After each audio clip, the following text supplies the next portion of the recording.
You know, the brand, we were woven digital. We have always been male-centric in terms of who our audience is.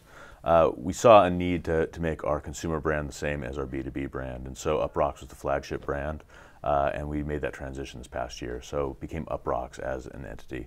We're endemic entertainment, and we have roots in endemic entertainment, but what that means for us is an evolution of what is traditional endemic entertainment, in that in order to talk about entertainment for our audience, this generation, it means a lot more than just movie and film and TV. So with movies and film and TV, we cover that. We cover that better than anybody. We've got phenomenal writers, Alan Sepinwall, Mike Ryan, a number of different phenomenal writers.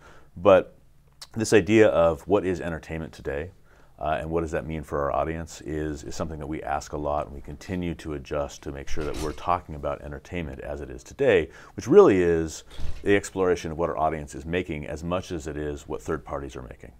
And so the idea of the culture of now and the way that we approach storytelling, the way that we approach entertainment and talk about entertainment is both pop culture, it's about what is being made by major studios, it's what's being made by labels, and also what our audience are making in their own bedrooms. It's really understanding what our audience wants and what's going to work with them, and then understanding what a brand's needs are. One of the things that's unique about us is that we are, in a lot of ways, a creative agency in terms of our understanding and the way that we approach work. We are a phenomenal publisher, but we don't just publish and then, oh, we'll go ahead and fit a brand in a way that makes sense for us or in an invisible way. We'll actually work with a brand. We'll make sure that the brand clearly defines what its objectives are, and then we'll translate that to our audience through content. So we're building content, we're figuring out what brands want, and we're connecting those things in very meaningful ways. We will create content from the ground up with brands at times. Sometimes we have a property that does exactly what the brand is looking to do. It's a number of different ways that this comes together, but the most important thing is how do you translate what a brand is trying to do to our audience in a meaningful way?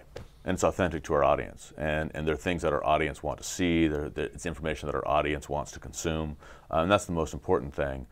We also happen to do it at a high level in that the way that we produce content, and kind of given what my background was, how do you take broadcast quality content and how do you do that for a digital audience?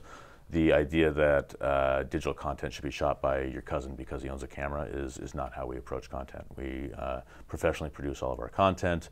We do that in a language that is specifically digital, which I can get into, but and then we bring brands in and translate their message. So it's a very, very specific formula that we use, and we do it at scale. So we are not necessarily a director-driven model. We have phenomenal directors, but people come to us because of what we do through content at scale. Well, it depends on what the brand wants. Yeah. And so every brand has a different ROI, every brand has different KPIs that we approach. And so being very specific about what those are, whether that's selling a specific product or getting the brand name or the ethos out there, it differs. But we always take that into consideration and figure out a program that actually accomplishes those goals. So the most important thing, though, is how do you do that for this audience? And it's a very, very different language, having made 30-second ads, 60-second ads, and traditional broadcast advertising for so long. Understanding that world very well, and in a lot of ways, the shortcomings of that world in a digital space, especially with the understanding that content needs to be shared. And content that does well is probably more than viewership. It's more about engagement and more about the sharing of content. It's a very different rule. And there's different rules in terms of being a creator of that content for brands. So how do you actually get a brand to create a piece of content that is shared naturally by our audience is the best path for digital and really branded content. It's a tricky thing to figure out. We've done a very, very good job of that and have a number of examples of that. I think one of the things that is key to the understanding is that content is being used as language now. Content no longer, especially advertising, no longer exists in between things that you want to see and then all of a sudden there's an ad block. Really it should be thought of as language, something that somebody wants to share, wants to express their own identity with. And if you can do that with a brand, it's exceedingly powerful.